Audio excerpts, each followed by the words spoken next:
Whew. I'm running out of space.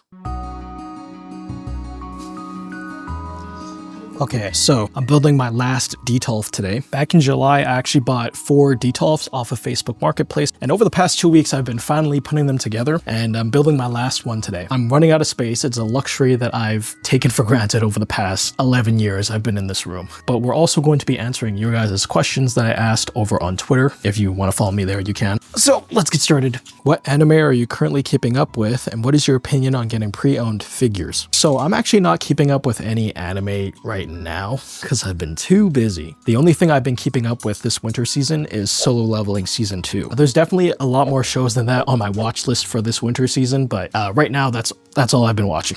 In terms of pre-owned figures, I think they're a great way for any starting figure collector. You can get some really nice figures for cheap. Of course, that really depends on what figure you're going for, because if you're going for a really older, rare figure, it's typically more expensive. Because when I first started getting into figure collecting, I bought a lot of pre-owned stuff. I don't buy a lot of pre-owned stuff anymore, mainly because I'm too preoccupied with pre-orders nowadays. Now, of course, that's if you're not like a huge germaphobe. I have one friend who refuses to buy secondhand stuff because he hates germs.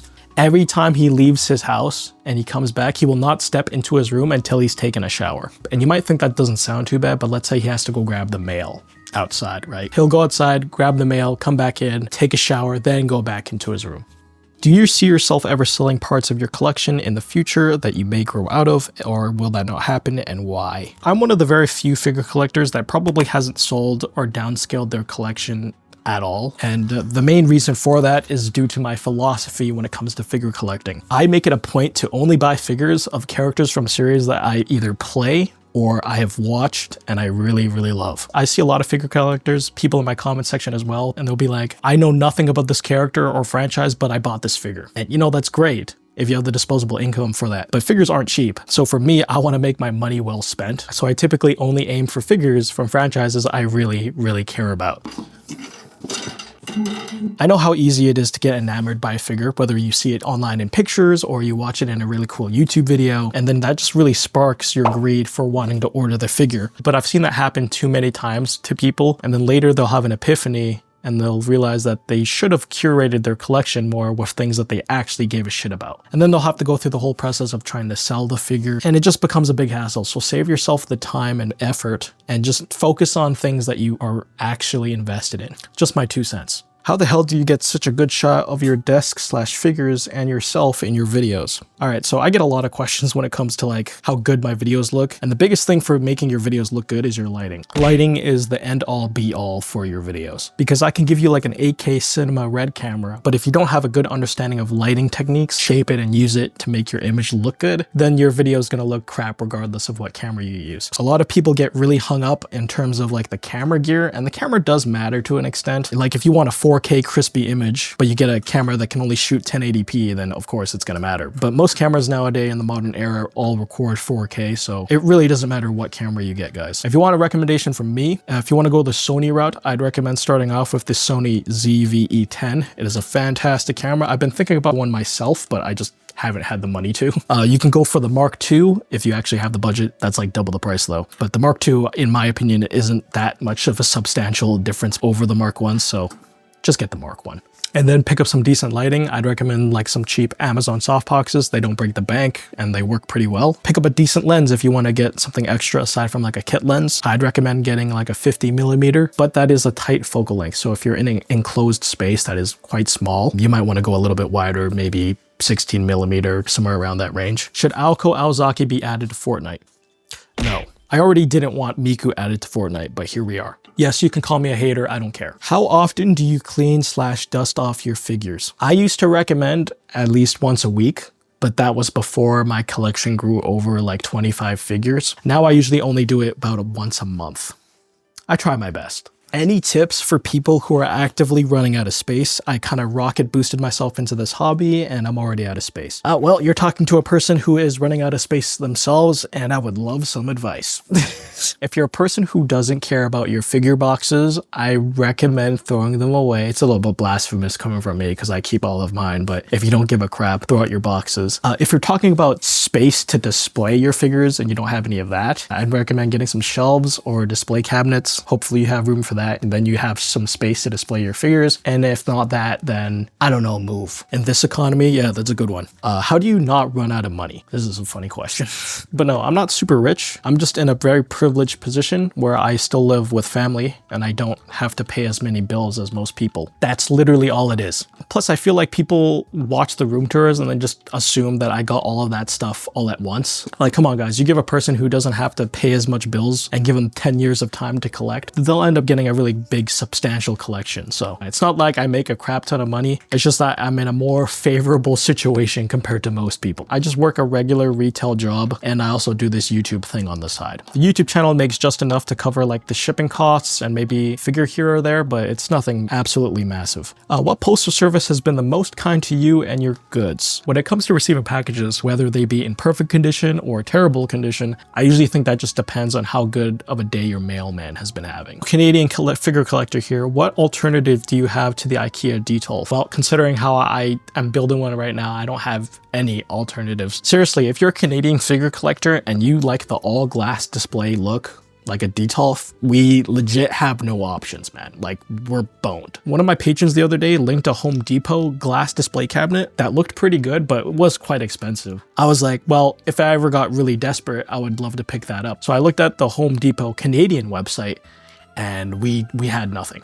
Even in the US, I feel like they have options, but you're never gonna find anything as cheap as a Detolf was. Like, nothing's gonna come close. Thoughts on the Kiseki series as of now, story, music / art wise. In terms of the story, it's not really finished yet. If you're talking about the story between each game, I'd say I generally enjoy them. I think they're pretty good. The only one I would probably say is a little bit more of a downgrade in terms of writing would probably be Kuro 2, which is set to come out for North American fans next month. I already played it like 2 years ago, so I feel like that's going to be a very divisive game for people. You're either going to really like it or you're really going to hate it. Me personally, I did like a lot of the action sequences in Kuro 2. Thanks to the special gimmick that game has, you're able to see a lot of scenes that you otherwise wouldn't have. But in terms of like the final antagonist, I think it was kind of like an ass pull, if you know what I'm saying. In terms of the music, my light went out.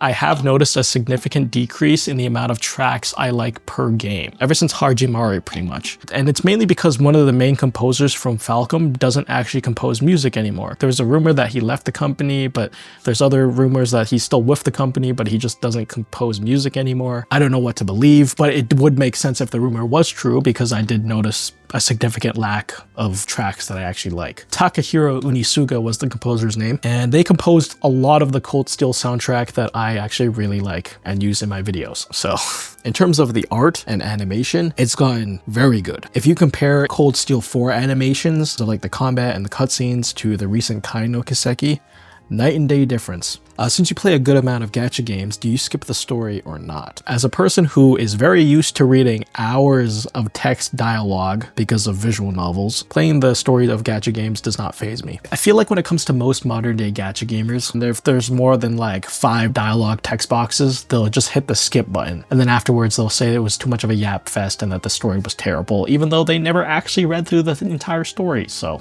in terms of gacha games that I actually do think have very good stories, FGO, Arknights, Girls Frontline, and Nikkei. Yeah, I know, it's surprising Nikkei has a really good story because I think most people just look at that game and just think it's complete like degenerate bait. The hot girls and the sexy outfits are a plus, okay? It's got a great story and the side events can also have very good stories, like the most recent one with Rappy and Red Hood.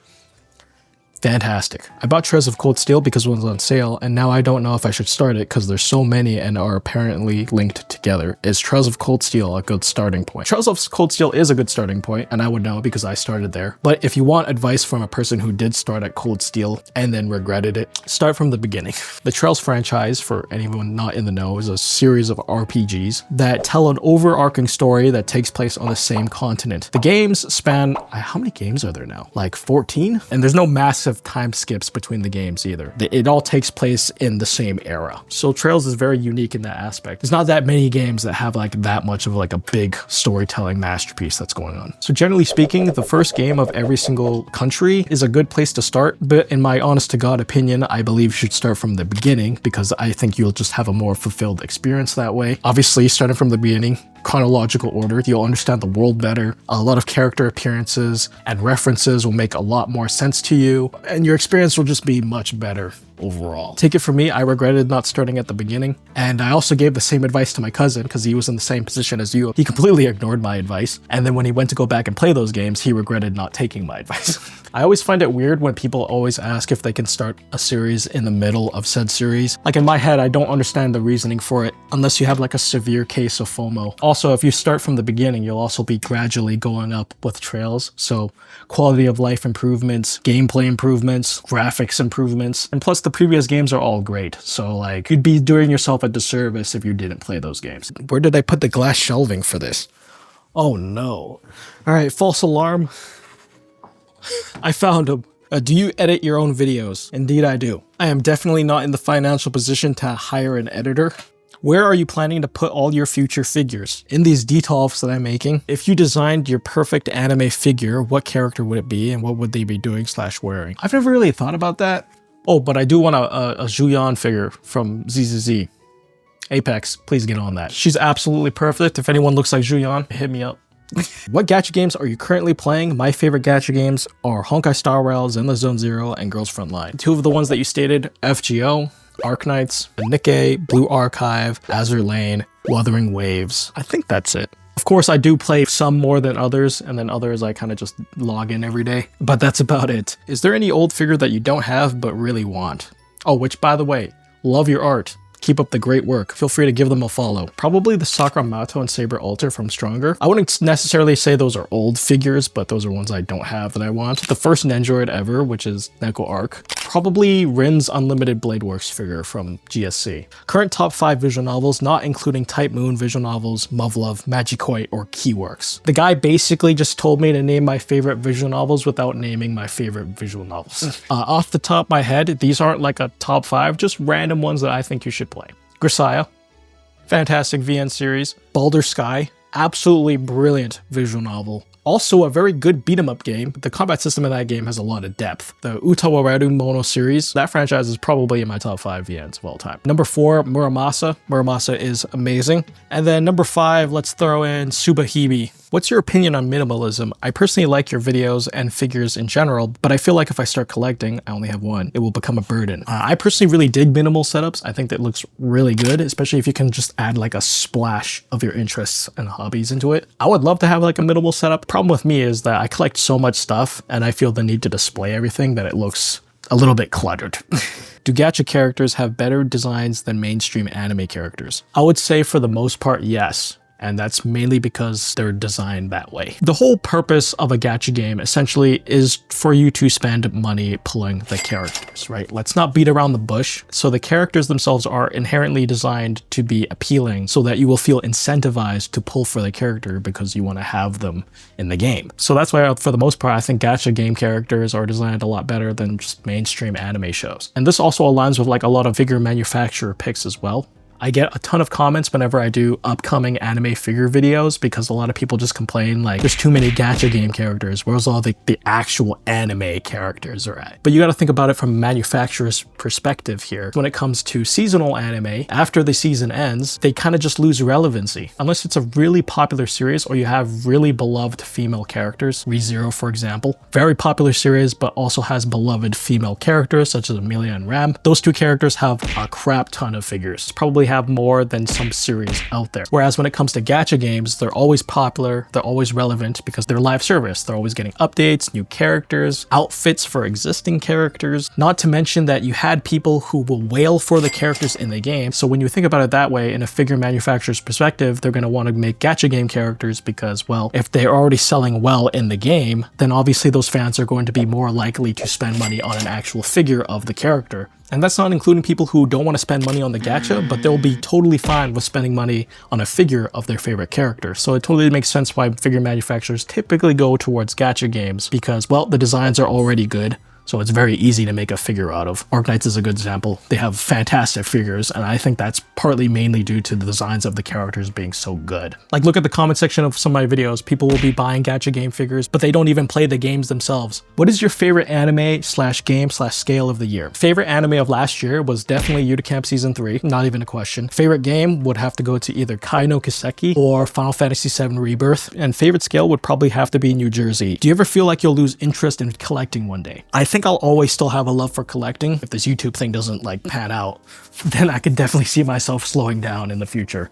Your thoughts on the changes in the figure collecting industry? I noticed that a lot of Chinese manufacturers are putting their hats in the ring, and also more companies are making affordable options. Yeah, you're not wrong. A lot of Chinese manufacturers are entering the ring, you know, like Bear Panda, for example, making a lot of 1/4, 1/6 figures for literally 1/3 of the cost of the competition. Not to mention that they're making their own like cheap figure lines, like Mythos with Gift Plus and Apex with their Lime Pie series. They just announced a really nice Chen Lime Pie figure, which I definitely will be ordering. What's the point of pre-order items? When they always drop price, should we just wait for them to release and then buy with the better price after? I know right now pre-orders kind of seem pointless because a lot of the stuff you might be into is very easily attainable after the fact, and hell, you might even be able to get it on sale. But before COVID, a lot of the times figures would go out of stock, and if you didn't pre-order it, well, you were kind of shit out of luck. But nowadays, since a lot of people got into figure collecting, there's a lot more cancellations that happen. So a lot of more new figure collectors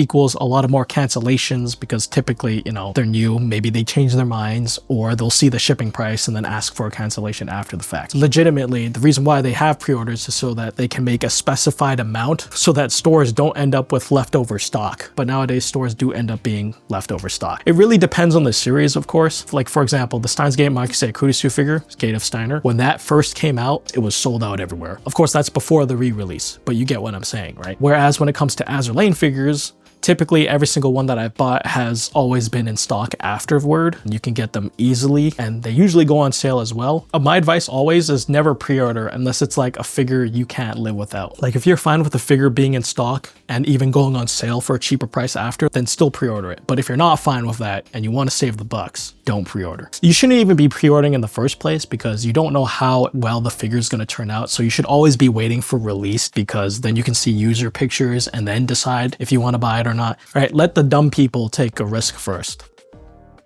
Anyways, hopefully you guys enjoyed this video. That's it from me. I got to figure out where I'm going to be putting this thing. Catch you guys in the next one. Peace.